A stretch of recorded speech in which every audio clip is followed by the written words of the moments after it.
Mordecai might come off as just another laid-back slacker with a sharp sense of humor, but there's a lot more going on beneath the surface. Behind the sarcasm and chill attitude is someone quietly wrestling with self-doubt, direction, and the pressure to grow up. His story is about friendship, failure, and the slow, painful process of figuring out who you really are. So, grab a slushie, lean back, and let's take a closer look at how Mordecai became more than just a blue jay with a dead-end job. Mordecai's choosing to be a man-child. Sleeping in the top bunk while surrounded by snack wrappers and video games is his life, and he's fine with it. Taking the top bunk doesn't make him responsible.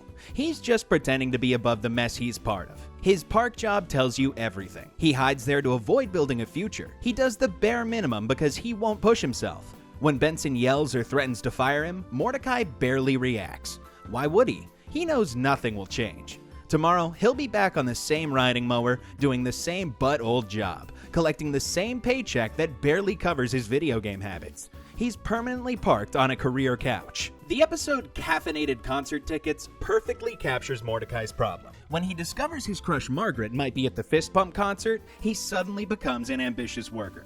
He guzzles unhealthy amounts of caffeine and tears through his tasks with newfound energy. For a brief moment, it looks like motivation. But look closer. He's not working hard because he cares about improving himself or doing a good job. He's performing for a potential audience. Once he finds out Margaret has a boyfriend, his energy crashes completely. He collapses in a heat of caffeine withdrawal and disappointment. His work ethic was just a costume he put on to impress a girl. This happens constantly. He tries hard for 5 minutes, then gives up for 5 months. Dreams big on Monday, slacks off on Tuesday. He'll hustle when Skips needs help saving the park, or when Benson threatens serious consequences, but that energy never lasts. Mordecai talks about someday having a better apartment or doing something meaningful with his life, but he never takes sustained action towards those goals. Somehow, he thinks these occasional bursts of effort make him special. They don't. He does just enough to convince himself he's not completely wasting his life. The episode Dawn reveals more about Mordecai's character flaws. When Rigby's more successful brother Don visits, Mordecai completely abandons his supposed best friend. Watch how quickly he switches sides. The second a more successful guy enters the room, Mordecai becomes his new best friend, laughing at his jokes, embracing his hugs, and hanging out with him while Rigby sits there miserable. Don hasn't done anything wrong. He's genuinely kind and successful, but that's precisely the problem for Rigby. And Mordecai? He doesn't stand by his friend. He gravitates towards success like it might be contagious. This behavior exposes the truth. Mordecai keeps Rigby around as a confidence boost. Anyone looks put together standing next to Rigby. Don ruins this dynamic by forcing Mordecai to see the truth. He's just the less pathetic roommate, not the successful friend he pretends to be. When Don leaves, Mordecai goes right back to treating Rigby like a sidekick rather than addressing the obvious issues in their friendship. Their relationship is fundamentally broken. Mordecai needs Rigby to stay a mess to feel better about himself. Rigby lets Mordecai boss him around because it's easier than growing up. They enable each other's worst habits, while pretending they're just having fun. They're not friends in the truest sense. They're codependent enablers with a Netflix account and a shared fear of adulthood. Mordecai could actually be something with his intelligence and occasional flashes of creativity, but he's scared to try consistently. His sarcasm shields him from real feelings. His laziness comes from a fear of meaningful failure. He avoids taking chances because losing at something important would force him to confront his own mediocrity. It's easier to never really try than to try and discover you're still not good enough. Mordecai hides in that crappy bunk bed life. He could move out, he could get a real job, build actual relationships, but then he'd have to admit he's wasted years. He'd have to face that he's exactly where his choices have led him, not superior to everyone else. The park is his hiding place, not his stepping stone. Until Mordecai stops lying to himself, he'll stay in that top bunk, looking down on a mess that's partly his, waiting for external motivation to magically appear. The sad part? Deep down, he believes this is all he deserves. His biggest failure is his willingness to accept them as good enough while pretending he wants more. Mordecai is choosing to be stuck, and that choice becomes dangerous the moment he's handed real power. Everything starts with a joke. Mordecai and Rigby are in their room, wrestling a doll named Beef Burrito, acting like children in a space meant for adults. Then, the wall breaks. Literally. A hole opens and Mordecai panics, not because of the damage, but because of what it represents. Exposure. The illusion of control, the idea that they're getting by, cracks with the drywall. And Mordecai does what he always does when he's scared. He looks for a way to avoid the consequences. Rigby offers him one. a stolen keyboard from a wizard humming with magical power.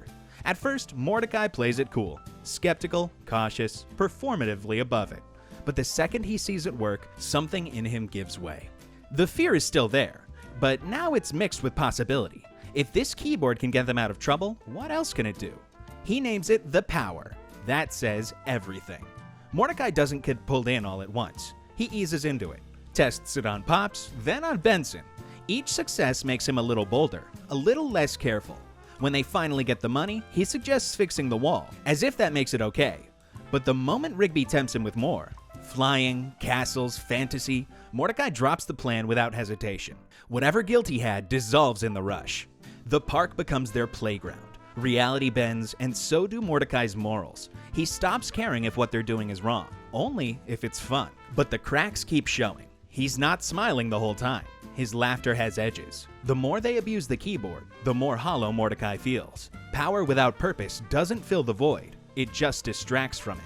Then, it stops being a game. Skips confronts them, and Mordecai doesn't take responsibility. He uses the power to shut him up. When Rigby messes up and sends Skips to the moon, Mordecai's face says it all. This wasn't supposed to happen. They were supposed to cheat the system, not break it. And now someone might die because they couldn't stop pushing. On the moon, Mordecai isn't in control anymore. He's cold, terrified, and out of options. The power, drained of batteries, becomes just a piece of plastic. Just like him. No skill, no plan. Nothing to offer when it actually matters. Only when Skip saves them does he get to go home. Back in the room, it's worse than before. The wall's still broken. The illusion's gone.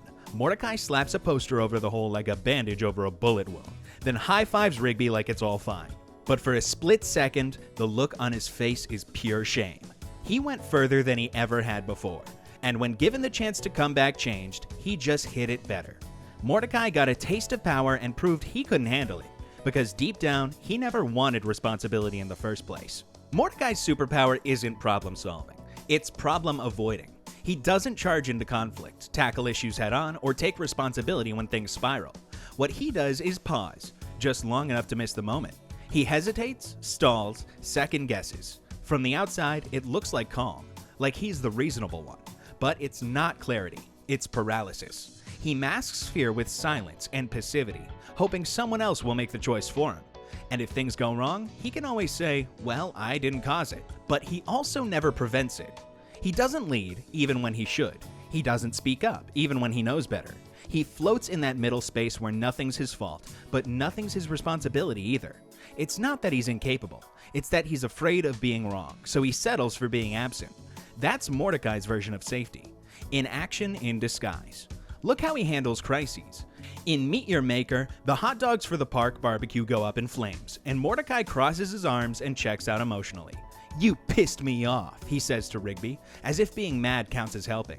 When they get trapped in the meat locker, he keeps waiting for Rigby to fix it, even as they're literally freezing to death. In Dizzy, Pops is crumbling under the pressure of giving a speech, and Mordecai puts in the barest effort before walking off. He only steps back in when Pops is unconscious and there's no one else around. See the pattern? He watches disasters unfold, then shows up for the cleanup with just enough effort to seem like he cared all along. The same thing happens with property damage. Party Pete shows the house flooding while Mordecai stands around observing. In The Power, he waits until the wall is already broken, the keyboard's magic is failing, and Skips is stranded on the moon before he finally admits they've gone too far.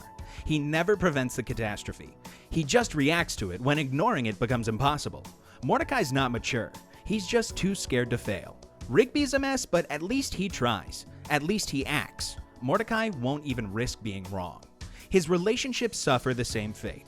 In picking up Margaret, he volunteers to drive her to the airport, then wastes the entire trip avoiding any meaningful conversation.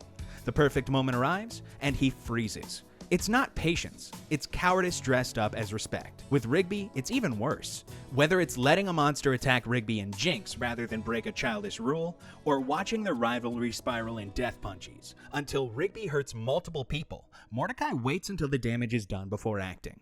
Their friendship exists in the same middle space, not healthy enough to help either of them grow, but not toxic enough to force them apart. It just hovers in mediocrity, like everything else in Mordecai's life. What's worse is that the show frames him as the mature one, calmer than Rigby, more grounded than Muscle Man. But there's nothing mature about avoiding responsibility until it explodes in your face. There's nothing admirable about letting your friends fail because you're too afraid to step up. Maturity means taking ownership of the moment, not hiding until it passes. Even his best moments expose him.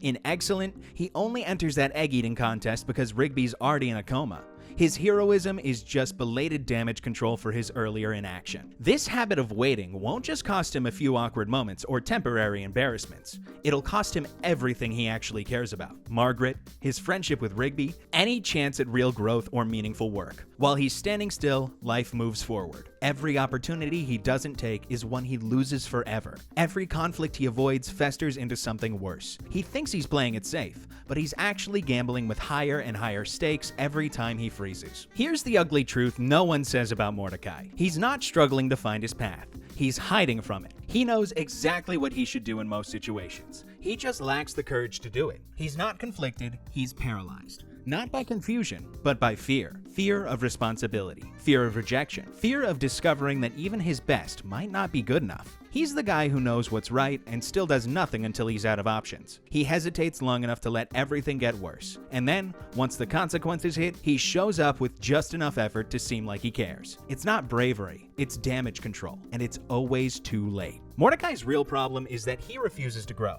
even when the universe sends him someone who already has. If you're enjoying this video, make sure to subscribe. Mordecai doesn't ask for guidance. That would require admitting he's lost, or worse, that someone else might know better. Like most people his age, he mistakes apathy for confidence and independence for maturity. He and Rigby would rather break the universe than ask for help. But no matter how much they mess around, there's always one figure in the background who knows what's coming before it hits. Skips. Skips is the park's quiet center. When things spiral into chaos, Skips is the one who fixes it. Not with flashy powers or loud speeches, but with old knowledge, hard-won patience, and a few well-placed words. Skips endures, doesn't command, shows, doesn't preach. In Free Cake, Mordecai and Rigby want chocolate cake. That's it. That's the whole motivation. They lie to Benson, sneak into the snack bar, and plan a party under false pretenses, because they think it's easier than asking Skips for permission. But Skips has a reason for keeping to himself on his birthday. A ritual with the Guardians of Eternal Youth. Of course, they interrupt it. Rigby bursts into the ceremony like it's a joke, and reality hits back hard.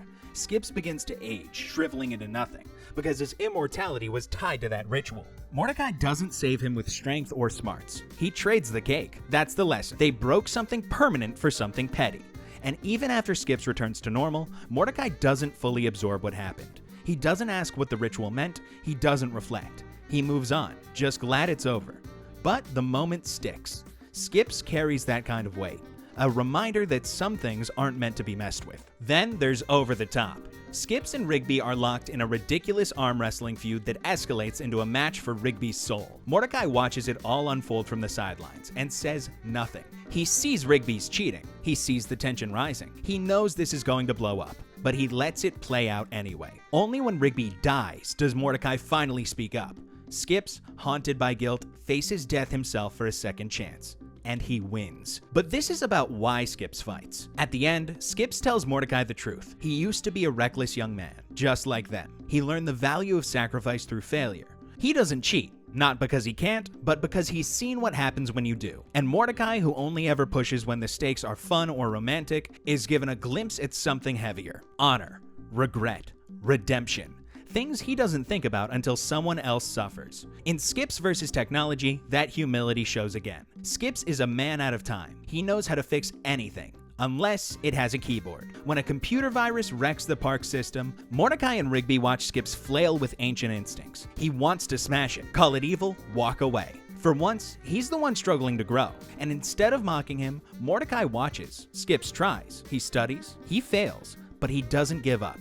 He doesn't quit. That's what makes him a mentor. Not perfection, but persistence. Mordecai could learn from that. He's always looking for shortcuts, magical tools, and someone else to fix the mess. But Skips takes the long way, even when he's lost, even when he's humiliated. That's what maturity looks like. Not knowing all the answers, but being willing to find them. And then comes Skips' story. The mask drops. We see who he really was. A man named Walks. In love, careless, full of promise. We see him lose everything.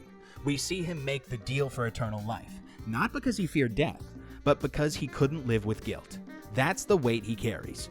Every word of advice, Every warning comes from a place of deep, personal pain. Mordecai doesn't get that yet. He doesn't understand what it means to live with consequences. He fixes holes with posters, patches lies with jokes, and pretends regret is a weakness. But Skips is proof of the opposite. His silence is his discipline. His strength is earned. And every time he helps Mordecai out of a situation, it's not to save him from the moment, it's to plant a seed. The tragedy is that Mordecai rarely lets it grow. Skip shows up again and again. He fixes the mess, restores balance, and fades back into the background. He offers wisdom without forcing it. He gives without exception. And Mordecai thanks him with a nod, a laugh, and a return to bad habits. Mordecai treats Skips like an emergency service, not a guide, calling only when the house is already on fire, never asking how to prevent the blaze in the first place. What makes Skips important is that he's already been where Mordecai is, and chose to become more than that. He knows what it's like to be selfish, reckless, arrogant. He also knows what it costs. And he doesn't just tell Mordecai that. He lives it, quietly, patiently, hoping one day someone will finally listen. Until then, Skips keeps showing up, because that's what real mentors do.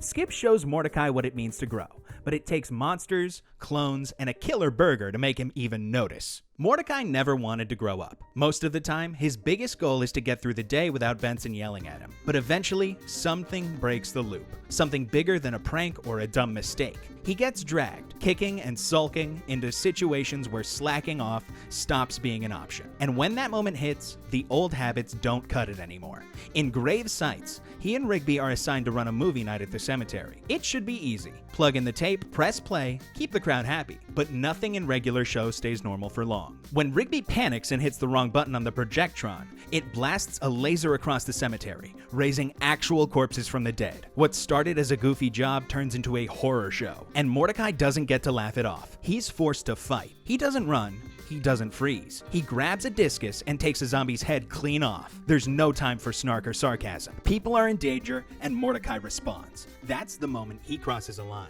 Not because he's fearless, but because he finally stops waiting for someone else to step in. It's one of the few times we see him act without hesitation. There's no reward, no Margaret, no prize, just chaos and him facing it. Temp check adds another layer. When Rigby hires a temp to do his work for him, it starts like every other lazy scheme. Ditch the chores, let someone else deal with the grind. But the temp, a river otter named Doug, turns out to be way more than they bargained for. Doug slowly starts copying Rigby's mannerisms, wardrobe, and even his personality, until he's nearly replaced him completely. No one, not even Mordecai, can tell them apart. In the end, Rigby learns the hard way that pawning off responsibility can come back to bite, especially when your temp wants your entire life. But here's the twist. Mordecai lets his guard down. At first, he mocks Rigby for trying to hire a temp, but when Doug starts pulling his weight and acting like a better version of Rigby, Mordecai goes along with it. He gets swept up in the act, and only realizes too late that Doug's trying to be Rigby. Mordecai doesn't take the lead in stopping him, but in the end, it's his understanding of the real Rigby that helps him figure out which one's the imposter. Then there's the best burger in the world. Mordecai's not saving anyone here. He's chasing a burger. That's it.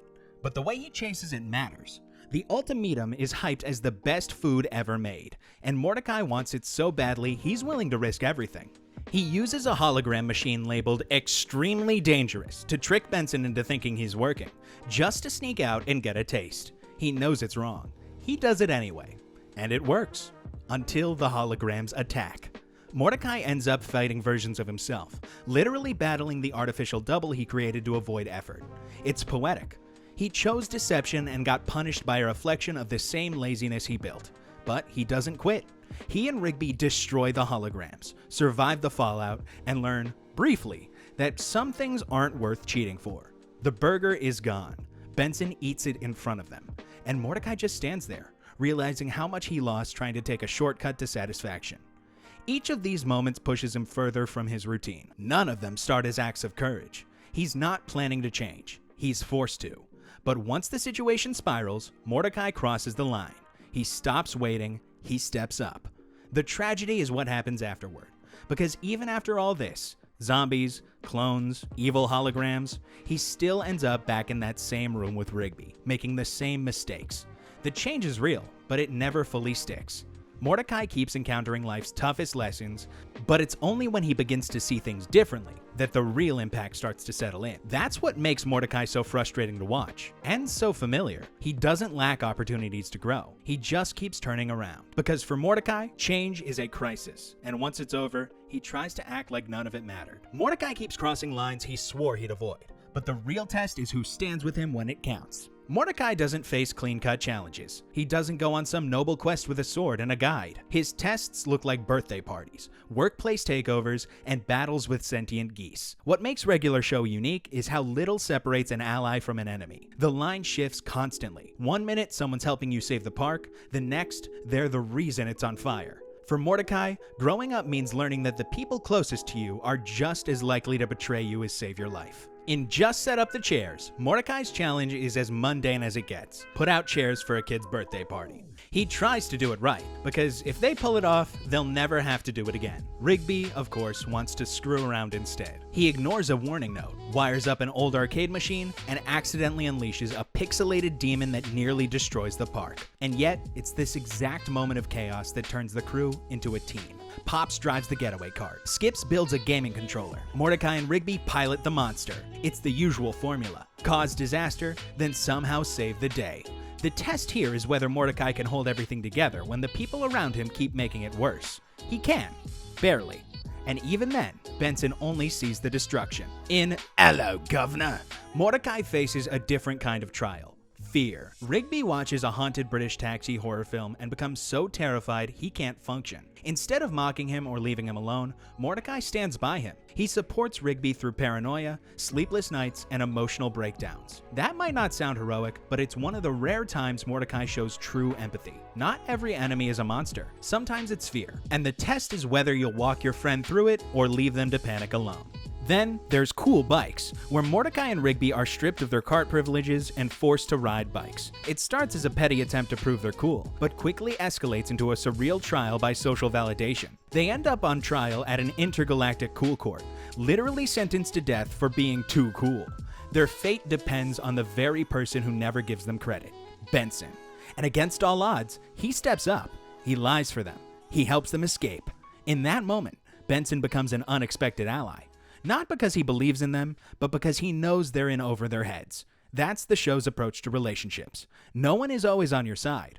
Loyalty is situational. But the reverse is true too. Benson Be Gone shows what happens when someone seems like a friend but turns into a threat. Susan replaces Benson as park manager and starts enforcing strict, productivity-first rules. At first, she seems better than Benson. Calm, polite, structured. But slowly, she turns everyone into clones of herself, literally. When Mordecai and the others rebel, they don't do it with professionalism or logic. They slack off. They intentionally underperform. The very thing Benson punished them for becomes the weapon that saves them. It's a perfect irony. Doing nothing ends up being their greatest strength. Mordecai learns that structure isn't always better than chaos, and sometimes the old boss you hated is better than the smiling one who wants to erase you. In A Bunch of Full-Grown Geese, enemies are straightforward for once. The geese are violent, organized, and territorial. They humiliate Mordecai, make Pops cry, and take over the park's lake. Benson's solution? Tell Mordecai and Rigby to fix it or get fired. No plan, no help, just threats. Mordecai tries everything. Blankets, repellents, but nothing works. The geese beat them up and rip out a tree. In desperation, Mordecai calls the baby ducks. What follows is absurd. The geese and ducks transform into massive battle robots and wage war in the sky. But here's the point. Mordecai finally reaches out for help, and it pays off. The baby ducks are pure loyalty. They don't need an explanation. They don't ask for favors. They just show up when called. Sometimes the best allies aren't the ones who lecture you. They're the ones who back you up without question. Still, not every enemy is obvious. The real Thomas delivers the most brutal betrayal. Thomas, the quiet intern, turns out to be a Russian spy sent to destroy the park from within. Mordecai trusted him. They worked together, hung out, even supported each other during rough shifts. And it meant nothing. Thomas was lying the whole time. That kind of betrayal doesn't just create distrust. It creates paranoia. Mordecai isn't the same after this. He becomes more suspicious, more jaded. And who wouldn't? When the quiet guy who did his job turns out to be a sleeper agent, how do you trust anyone again? That paranoia shows up in the Night Owl. A radio contest turns into a fight for survival when a shady DJ pits the park crew against each other for a new car. He manipulates each one into thinking the others are planning betrayals, and it works. They turn on each other instantly. No loyalty, no hesitation. It's only after they get frozen for 2,000 years and wake up in a museum that they realize they were all played. The real test wasn't the contest, it was trust, and they failed. But Mordecai's biggest moral test comes in Mordecai and the Rigbys. He and Rigby fake their way into a band to impress Margaret, then get visited by their successful future selves who teach them to lip sync. Everything is working, until Mordecai notices the unplugged cables. The music isn't real. The success isn't real. And for once, Mordecai makes the hard call. He stops the performance, tells the truth, and destroys their future selves. The cost? Margaret moves on. Rigby calls him a fool. But it's one of the few times Mordecai acts with integrity rather than convenience. That's a test most people fail, and he passes, even if it hurts. These experiences make it harder for him to keep pretending he doesn't care. Being betrayed, pushed, or forced to choose sides strips away the slacker act. He learns that loyalty is messy, trust is fragile, and doing nothing is its own kind of failure. The world won't wait for him to grow up. These trials don't fix him, but they start breaking down the version of him that never wanted to try. Surviving betrayal taught Mordecai who not to trust, but now he has to figure out who he actually is. As always, don't forget to hit that subscribe button. For most of regular show, the threats Mordecai faces are weird but manageable. Haunted taxis, evil geese, corrupted managers. But eventually, things change. The jokes keep coming, but something else starts creeping in. Real consequences. The show stops being about getting through the day and starts being about what happens when you can't escape who you are. In Fancy Restaurant, Mordecai is trying to help Muscle Man survive a fancy dinner with starless parents. At first, it's just another scheme to slack off and avoid actual work. But something else comes out during the night. Mordecai puts on a waiter's disguise, helps Muscle Man fake his way through dinner, and ends up in the middle of a full-blown restaurant brawl. It's ridiculous, but the fear underneath it is real, not being good enough. Mordecai helps out of fear, because he sees the same insecurity in himself. When you're always pretending to have it together, one mistake can blow up everything. That dinner isn't just awkward. It reflects Mordecai's own fear of being exposed as a fraud. Mordecai sees that no amount of planning, dressing up, or faking confidence can hide what you are when the pressure hits. And for once, instead of running, he leans in. He doesn't just assist the scam, he commits. That fear of not fitting in, he stares it down. But insecurity isn't the same as identity loss. That comes later in Exit 9B. Mordecai returns to a park that no longer exists. The staff is scattered, brainwashed, their lives rewritten. Skips runs a car shop. Pops plays with butterflies. Muscle Man teaches quantum physics. Mordecai doesn't see just his friends forgotten. He sees how thin their identities really are. Strip away the memories, and they become strangers. The only way back is to remind them who they used to be. A lollipop for Pops, a dumb joke for Muscle Man, a high five for High Five Ghost. Each one is a piece of who they were. Each one pulls them back. Mordecai is fighting to reclaim something intangible, a shared history, a sense of self. When he stands in front of Garrett Bobby Ferguson Jr. at the end, surrounded by villains and collapsing cement, Mordecai gives a short speech. Not some rallying cry of destiny, just a guy trying to hold on to the only life that's ever made sense to him. It's not brave, it's desperate, but it works. Because in that moment, he finally believes in something enough to fight for it, even if it's just the right to go back to being a slacker on his own terms. But it's the last Laserdisc player that takes this even further. Mordecai and the crew discover a rare Laserdisc and end up uncovering a centuries-old secret war between VHS loyalists and disc preservationists. It's absurd on the surface, but the structure is deadly serious. Hidden orders, prophecy, chosen ones, and violent suppression of knowledge. Mordecai is stepping into a world that demands loyalty, purpose, and sacrifice. The ancient order of the VHS doesn't care about nostalgia. They want control. And the guardians of obsolete formats, they only wake for people willing to risk everything for something long gone. Mordecai has to activate ancient statues, evade brainwashed agents, and even watch one guardian die in combat. There's no backup plan, no reset button, just him, Rigby, Muscle Man, and a format no one else cares about. It's the most ridiculous metaphor for growing up imaginable, and it works. It asks Mordecai a question he keeps avoiding. What are you willing to defend when nobody else sees the value? All 3 episodes strip away the noise and force Mordecai into deeper water.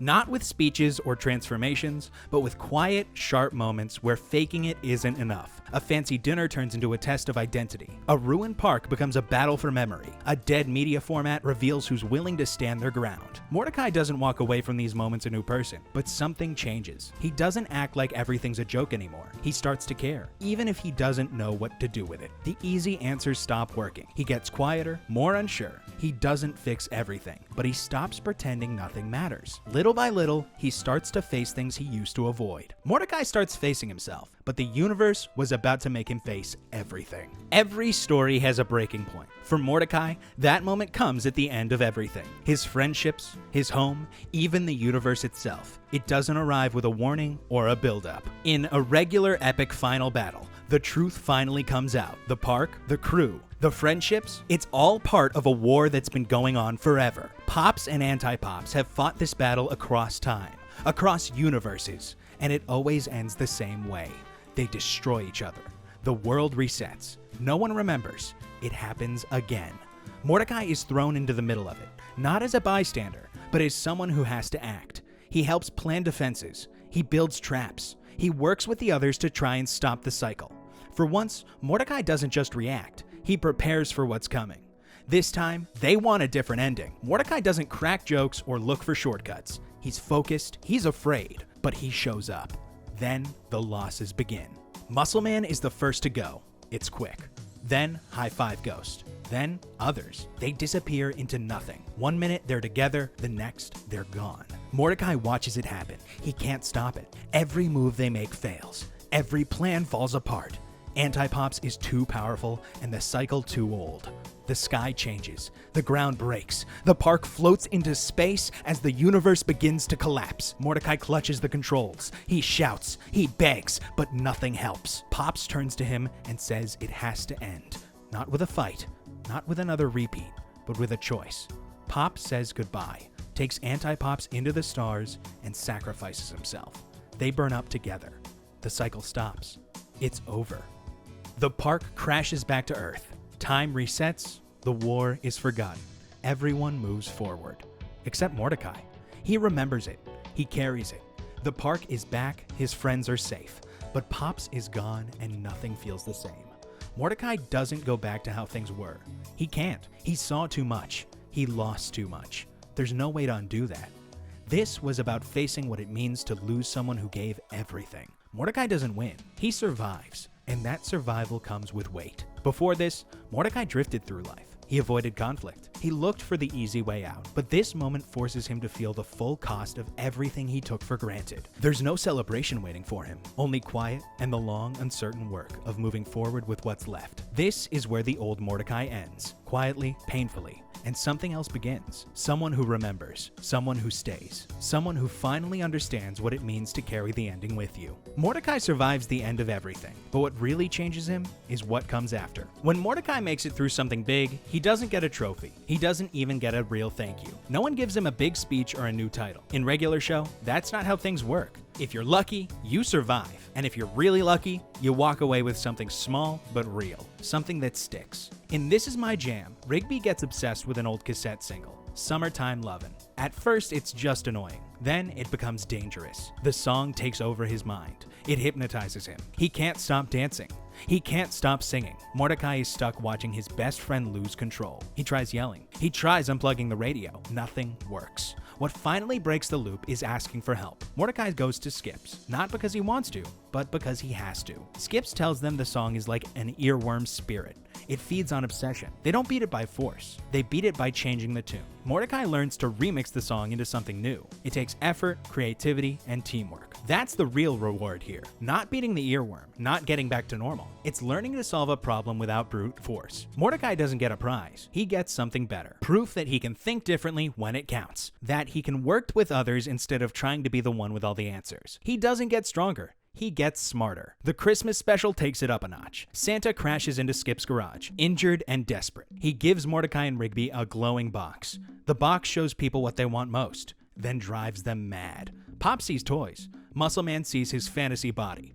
Everyone falls apart. The only ones left standing are Mordecai and Rigby. They could run, they could keep the box, but they don't. They choose to destroy it, even when it nearly kills them. What they get in return is strange. Invisibility cloaks. A small, silly gift from Santa. But the real reward is trust. Santa trusted them with something dangerous, and they earned that trust by following through. This is one of the first times Mordecai is treated like someone dependable. Not a screw-up, not just another park worker. Someone who can be counted on when it really matters. The trust is more valuable than any magic present. It means he's becoming someone worth believing in. In Rigby's graduation day special, Rigby, the slacker, is about to graduate. Mordecai, the so-called responsible one, starts to fall apart. He gets cold, distant, even cruel. His line to Rigby, "You're so smart now, why don't you listen to a sad song and figure it out?" says everything. He's not angry at Rigby, he's scared. If Rigby grows up, who does that make Mordecai? He has no plan, no degree.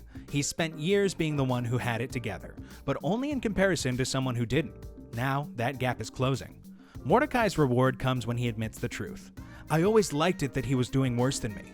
It's not noble, but it's honest. And that honesty frees him. He apologizes and supports Rigby. He shows up, and in doing that, he becomes something better. Someone who doesn't need to be on top to feel okay about himself. His reward is perspective, and that's harder to earn than praise. Then there's Mordecai and the Rigbys. Mordecai and Rigby lie about being in a band to impress Margaret. It works. Suddenly, they're headlining a show. Future versions of themselves appear and show them how to lip sync. They look cool. The crowd loves them. And Mordecai knows deep down that it's all fake. He could stay silent. He could ride the wave. Instead, he stops mid-performance, rips off his shirt, and calls out the lie. His future self vanishes. Margaret walks away with someone else. Rigby calls him an idiot. This is one of Mordecai's biggest losses, but it's also his biggest win. He chose honesty over attention, reality over fantasy, and he did it for once because he wanted to be real. That's the reward. Integrity. Choosing the harder path just because it's the right one. None of these moments feel like victories at the time. Mordecai doesn't get applause or success. What he gains is quiet, clarity, the ability to make a better choice the next time. These aren't big rewards, but they are lasting ones. This is the real gift of his journey, just becoming someone who can finally stop lying to himself. And that's more than enough. Mordecai earns clarity instead of glory. But the real test is whether any of it still matters once the world moves on. Hit subscribe if you don't want to miss what's next. The part no one talks about is what comes after. The quiet, the return to routine, the world that didn't wait for you. There's no applause, just life, watching to see if anything stuck. In Excellent, Mordecai fights his way through a ridiculous challenge just to win a hat for Rigby, who's in a coma because of his own stupidity. Mordecai trains, pushes his limits, and wins. Not glory, not money, a trucker hat. But that hat carries everything. Regret, friendship, and desperation rolled into 12 eggs and a ticking clock. When Mordecai returns to the hospital and puts the hat on Rigby, it works. Rigby wakes up. For 1 second, everything feels okay. But then a new commercial plays. Another eating challenge. Rigby wants in. Mordecai, tired and worn down, just stares. Some things never change. You survive the worst only to come back to the same mess. That's what makes it so brutal. Mordecai doesn't celebrate, he doesn't brag. He just stands still while others walk toward Rigby to maybe take off the hat and risk putting him back in a coma. There's no comfort there, no lesson, just the next thing. That's how regular show treats return. It's not a reward, it's another problem waiting to happen. Party Horse 42699 is even more obvious. Mordecai and Rigby help a horse from another planet win back his girlfriend, survive a betrayal from her dad, and face a trap designed to rip out his personality. After all that, the mission succeeds. Kind of. Party Horse learns to tone it down, gets Chrissy back, and thanks Mordecai and Rigby for helping him change. They decline the invite to celebrate. They don't even land properly when they get back. Their ship crashes through the park and leaves a new hole in the ground, right as Benson finishes filling the last one. Mordecai doesn't apologize. He sees the problem, grabs Rigby, and flies off. But there's something different now. Mordecai says less. He reacts faster. He doesn't try to be the old version of himself anymore. Even if no one notices, he's carrying something heavier. When the waiter in Excellent realizes Mordecai cracked the biscuit trick, he tries to stop him. Mordecai doesn't back down. Benson and the others defend him, and that's new. The team backing him is about trust. That matters. What Mordecai learns on the way back is just this. Changing once isn't enough. You'll have to change again tomorrow and again the next day. And maybe no one will care, but you do it anyway. Not because it gets easier, but because pretending nothing happened would be worse. Mordecai's journey proves that change is about pushing through even when no one's watching. But real growth happens when he's forced to face the hardest parts of himself. Mordecai doesn't get one final test. He gets a series of small, brutal ones, each one stripping him down until there's nothing left to hide behind. This is where everything he's learned is pushed to the limit. In It's Time, Mordecai faces the ugliest version of himself. He and Rigby are fighting over who gets to ask Margaret out. It's childish, but Mordecai takes it further. When they fall into a time rift, the fight keeps going. It's not a gag anymore. Mordecai becomes angry, bitter, and jealous. Then he snaps and pushes Rigby off a floating microwave to his death. This is a murder, and the show doesn't try to soften it. Left alone at the end of time, Mordecai is forced to face what he did. He's angry at himself. He can't take it back. Then, the truth hole appears, a cosmic void that forces people to say what they're really feeling. Mordecai doesn't try to fight it. He says the words himself. He admits he was jealous. He admits he wanted Margaret for himself and didn't want Rigby getting in the way. That's what resets everything. Not an act of bravery, just honesty. It's the first time Mordecai owns something that ugly. Rigby comes back. Time heals, but the damage happened. Mordecai has to carry that. Then, in Appreciation Day, Mordecai faces something quieter, but just as sharp. He and Rigby fake their way into the park's record book. They write themselves as legends or creators of incredible things they never actually did. They want to be remembered for something, even if it's a lie. That lie comes to life as a monster, made out of snow, ego, and all the false stories they told. Rigby gets hurt trying to fix it.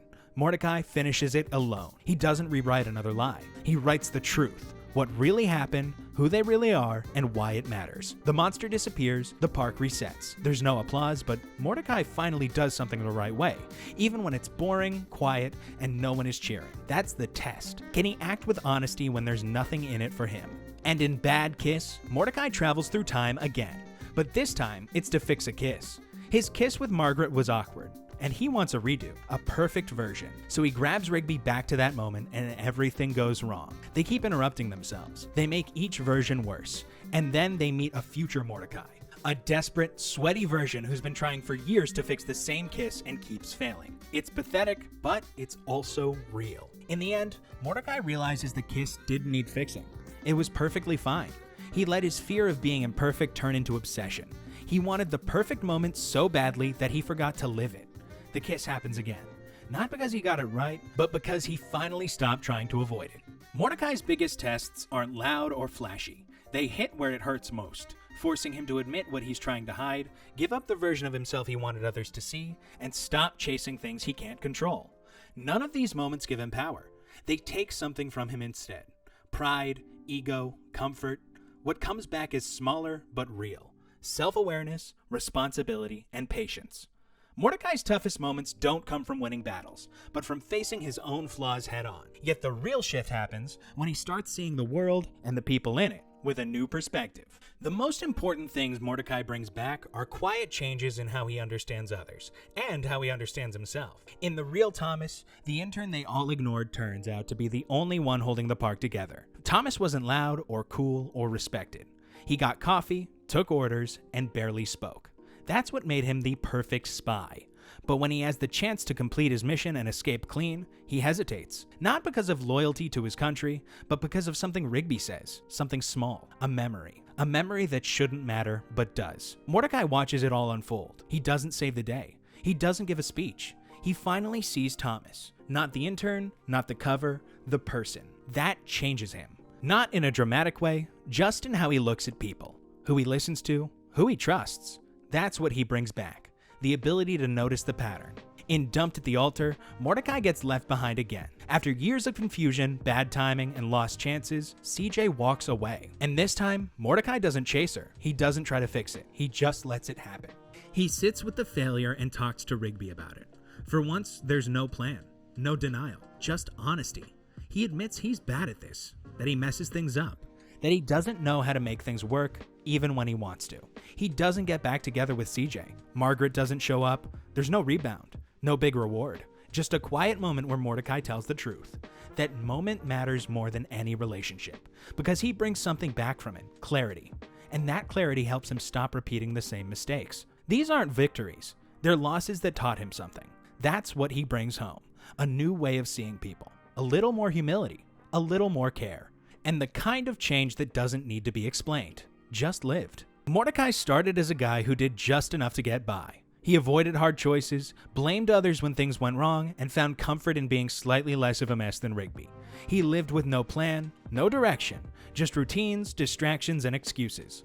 But across all the failures, fights, and near apocalypses, something changed. Not all at once, quietly.